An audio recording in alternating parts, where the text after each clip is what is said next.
গরু আমাদের দুধ দেয় না, আমরা কেড়ে নিই। গাধাও বোঝা বয় না, ধোপারা এককালে বোয়াতো। হিসাব মতো সিংহ বোঝা বয়, সিংহ দুধ দেয়, কিন্তু সিংহকে দিয়ে এসব করানো মানুষের সাধ্যের বাইরে। এই জন্য একটু বোকা ও ভালো মানুষদের গরু ও গাধার সাথে তুলনা করা হয়। এই দুটি প্রাণীর নামে ডাকা মানে অপমান করা। কাউকে সিংহ বললে সে উল্টে গর্ববোধ করে।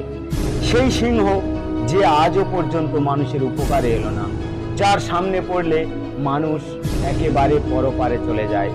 সেই সিংহ মানুষের চোখে রাজা। উপকারী গরু ও গাধা হাসির পাত্র। অতিরিক্ত ভালো হওয়ার সমস্যাই এটা। অতিরিক্ত ভালো মানুষেরা কারো কাছে গুরুত্ব পায় না। তুমি নিঃস্বার্থভাবে কারো উপকার করতে থাকো, আঘাতের পর আঘাত সহ্য করে হাসি মুখে কারোর ভালোবাসতে থাকো, তুমি তার চোখে গাধা ছাড়া আর কিছুই হবে না। তুমি যদি মনে করো সে একদিন এগুলোর মূল্য বুঝবে, তাহলে তুমি সত্যি সত্যি একটা গাধা।